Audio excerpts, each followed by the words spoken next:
When I got out of college, I talked to a lot of my friends who went to school with me, and I realized that as we scattered across the nation, a lot of us had a hard time developing good friendships inside the church.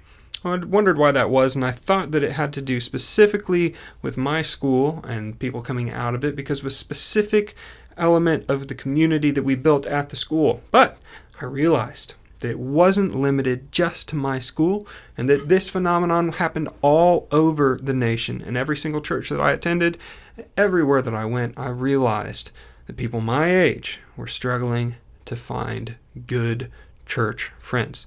So, today on episode 1 of the Jason Hunley podcast, we are going to talk about how to find good friends. Let's discuss.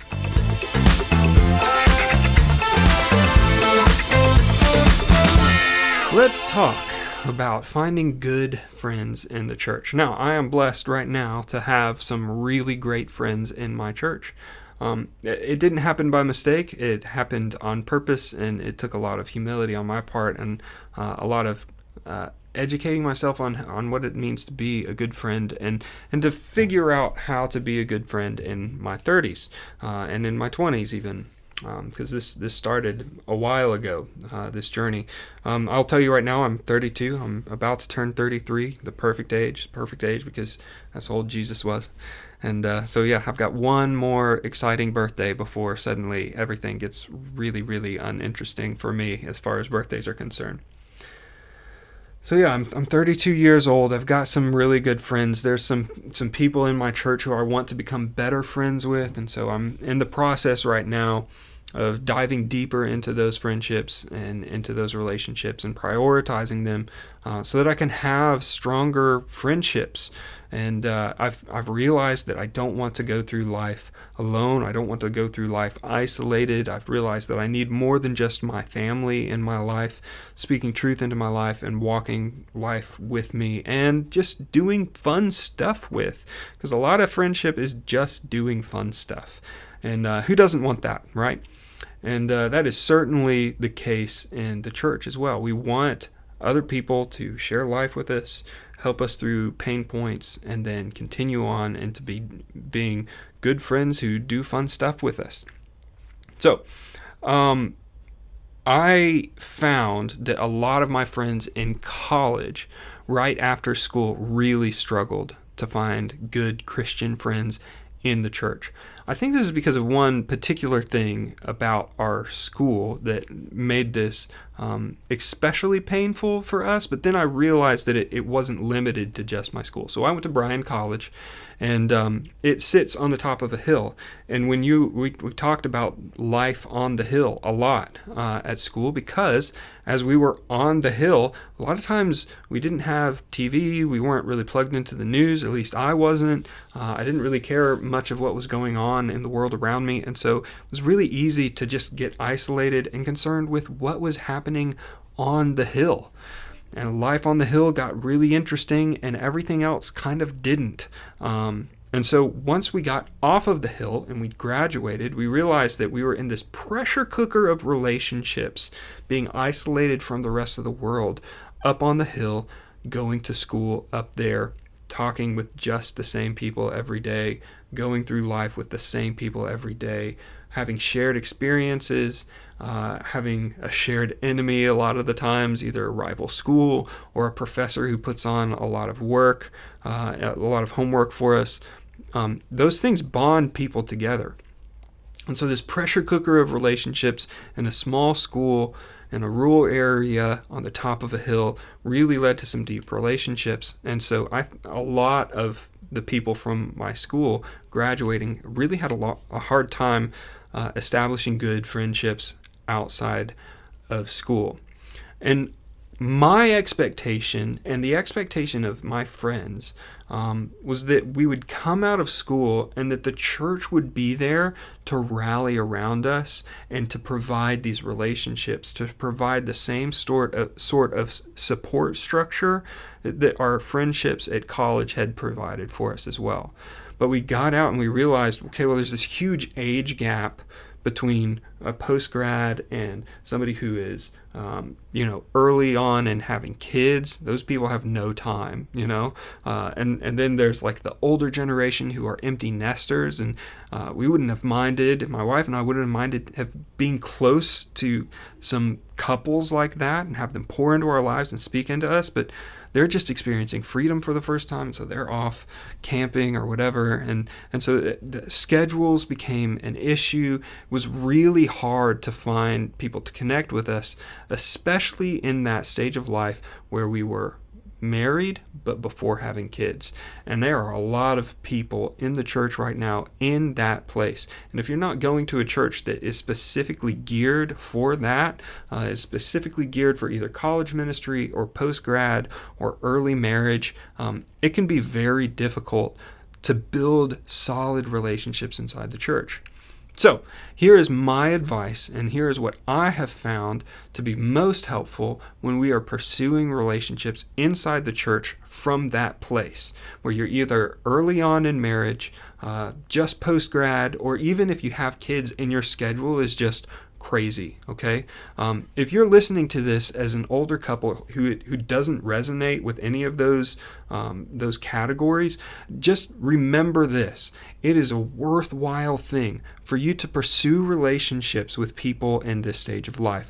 Just be aware that you are going to have to continue to ask and to pursue these people in order to establish relationships with them, because a lot of the times their calendar fills up with either family or going to see other college friends or going on adventures or what have you. And so you're just going to have to be persistent and find a time in your schedule that can work for establishing relationships with people who are in that stage of life.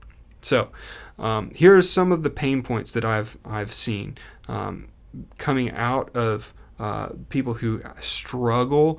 My interviews of people who struggle to find good, solid friendships in the church.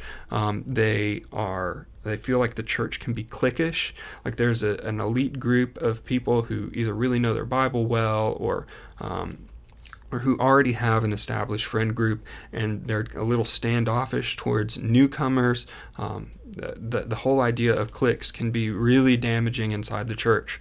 And so maybe you felt that before. Maybe you felt like you don't have the thing that the cliques have or something like that, and you never know really what to say or who to talk to, and if you're in or if you're not in. There's a massive fear of judgment, especially in today's day and age where politics are a huge issue and a huge pain point for a lot of people, where if you are on one or the other side of a political issue, it feels like there's an impossible gap between you and a potential friend, because there's just no middle ground in between. And we know that from Scripture that this shouldn't be the case, right? You should be able to land on some differing parts of the political landscape and still be accepted as a believer in the church, which also means that we are supposed to be able to unify with each other as the church. Do yourself a favor and read John 17, verses 20 and following. That's Jesus' prayer over his disciples, and specifically for you as a modern day believer. He begins that passage by saying, I do not pray for these only, that's his disciples, but also for those who will believe according to their name. That's every believer that is listening to this right now. He's praying that over. And the next thing he says, I pray that they would be one as the Father and I are one. That is an amazing level of unity. And it goes far beyond political preference. Or maybe it's like, maybe you fear judgment because you're not sure if you're going to say something wrong theologically. Maybe the group that you're trying to get into really knows what they believe and why they believe it, and you're still trying to sort that out. Now, that is not something that should hang you up in being able to establish friends in the church. In fact, that you should be driving towards relationships with believers who can help you shore up those things in your life and in your spiritual walk that draw you closer to God and help you understand what you believe and why you believe it. The other thing that you could be afraid of is a comparison thing. Maybe there's some sense of competition between you and somebody else, but you still want to be friends with them. Just remember that comparison is just a thief of joy, and it's putting yourself first. And so coming towards other people with humility is definitely the way to go. And then how about this pain point? Loneliness. And what about isolation? We've all experience some level of loneliness or isolation due to the pandemic or lockdowns or what have you. If you're feeling that right now, it can be really hard to climb out of that and force yourself to engage with other people when there's social fear of the virus or what have you. And so I just want to encourage you that establishing and maintaining good relationships inside the church is absolutely worth it. So I want to give you 3 things that you can do. Those are the pain points, and I want to give you 3 things that you can focus on that can help you to become a better friend to someone else inside the church. Remember that you can't control what other people do. You can only control yourself. And so the best thing that you can do is to make yourself into the type of person that you would like to be a friend with. And that will help establish you and your friend group. Okay. Now, the very first attribute of a good friend is someone who is a good listener. So step number 1 is to make sure that you know what it is to be an excellent listener. Now, there's 2 elements that I want to pull out of listening. That there's a lot more to say about how to be a good listener, and maybe I'll do an episode later on about specific things that you can do to be a good listener. But there's 2 things that you can do as you are listening to someone else that will help you to stand out and help you to be a better friend. Those are undivided attention and importance. Okay. As you're listening to someone, you want to give them your absolute undivided attention. Now, this is really rare in today's day and age. When was the last time you were in a conversation with somebody and their phone dinged or vibrated, and as they're talking to you, they bring up their phone and their attention is suddenly divided? Give somebody the benefit of allowing your phone to vibrate or your watch to go off or what have you, and ignoring it. It communicates that they are absolutely your focus, and what they're saying matters to you. Okay? Undivided attention is absolutely one of the building blocks of a good listener. If you can just focus on one thing out of these 3 tips that I'm going to give you, being better at having undivided attention as you listen to others might be the biggest change that you can make in your life and have the biggest difference in your ability to create solid friendships inside the church. The second thing you can do to be a good listener is to treat the other person as if they are important, because they are. You see, Jesus values each and every person inside the church. What would it feel like if Jesus himself was standing in front of you? Would you lean in and listen in intently to what he had to say? You probably would. Now, the Holy Spirit resides inside of each and every believer. And so, in a sense, when you are listening to someone else, they could be saying something to you through the influence of the Holy Spirit. They could be telling you something that you desperately need to hear.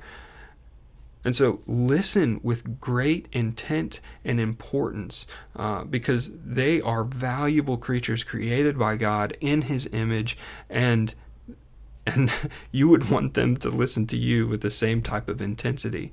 And so it's almost this idea of imagine that they are a king or the president, and how would you listen to somebody who is the president? You certainly wouldn't be distracted, and you certainly would be giving them your full attention, and you would be giving their words value. It doesn't mean that you have to necessarily agree with everything that they say, but receive the information without judgment and make sure you've got the whole and complete picture. This leads us to the second thing that you can do. So the first thing is to be a very good listener. The second thing that you can do is to ask good questions. Now, this is a skill, and skills need to be developed. And so sometimes what you might want to do as you're going into conversations with people is have some pre-written, I guess, suggestions of questions that you can ask in order to drive people into deeper levels of conversation. Now, it's always a good idea to get somebody to talk about themselves. Most people really enjoy talking about themselves. I do. I started out this first episode talking about my own experience and my own college friends and my experience inside the church before this interview, right? And so I do that. I talked about myself a lot. But if you can shift the focus onto somebody else and get them talking, a lot of times you can find a lot of common ground with people, even if you have a lot of things that you would potentially disagree about. Finding that common ground is really good, but that's not the end all be all. Be a great listener and be somebody who asks a lot of questions. Ask the why, ask the how, ask about people's lives, ask about people's families. Figure out the questions that get you past just the rote, normal script of, hey, how was your day this week? That was good. Okay, well, how was your lunch? What did you have for lunch? Or what, I don't know. Just like pursue people by asking really good questions. Asking somebody, what was the best thing that happened this week? Is a really good way to start. Because it gets somebody thinking outside the box and it shows somebody that you genuinely care about what they have to say. And then thirdly, I hinted at this at the very beginning, do what you can to become the type of friend that you want. Okay, so the first thing you can do is to be a good listener. The second thing you can do is to ask good questions. And the third thing you can do is work on yourself to become the type of person that you want to be a friend with. If there are things in your life that you feel are holding you back from having good friendships, then absolutely continue to pursue good friends while you work on those things. You don't need to wait until you are a perfect person before you ever make a friend, because that's just not going to happen. But in a lot of the times, what you need to do is be the thing that you need. If you need somebody that you feel like can be vulnerable with you, then you may need to be vulnerable first, right? If you need somebody to call you to go do something fun and you just sit around and wait for somebody to call you, it's not going to happen. A lot of times you need to pick up the phone and take the initiative to be the bigger person, to plan something. So many times I'm waiting for people to call me to invite me to things, and I want to go to a movie, or I want to go bowling, or I want to have a good conversation, or I want to have a coffee or sit down at lunch or whatever, and I sit and I wait. I go, man, I wish that I had somebody that I could sit down over a cup of coffee and have a really great conversation about worship, or about this book of the Bible, or about this verse that I have a question about. Why not instead be the person to call somebody and say, hey, you know what? I'd like to get to know you better. I've been looking at this verse. I've been having these thoughts about worship, and I really think it would be fun to bounce ideas off of each other. Would you go to lunch with me? Would you grab coffee with me? Would you go bowling with me? Just pick up the phone, text somebody, or call somebody. Be the thing that you need. And the nice thing is, when that happens, a lot of times our friends aren't the people that we choose, but we just kind of fall into friendship. The nice thing about being the person to make the phone call is that you have the choice to pick the person that you want to be closest to in that moment. And so I hope that this helps you. I hope that it helps you to become a better listener. I hope it helps you to ask good questions, and I hope it helps you to become the type of friend that you want in your life. Making friends in church is not easy, it is not automatic, and it absolutely takes work. Now, sometimes you don't know how connected you are inside the church. Sometimes you may think that you're connected and you're actually not. So what I'd like to do is I'd like to offer you a gift for making it this far into this first episode of this podcast here, and that is my connection assessment. It's a list of a number of questions that you can take on your own. There's not a score associated with it. As you're taking this assessment, it's going to show you very clearly whether or not you are connected to your church, or if there's still some work that you can do in order to become more connected in the church.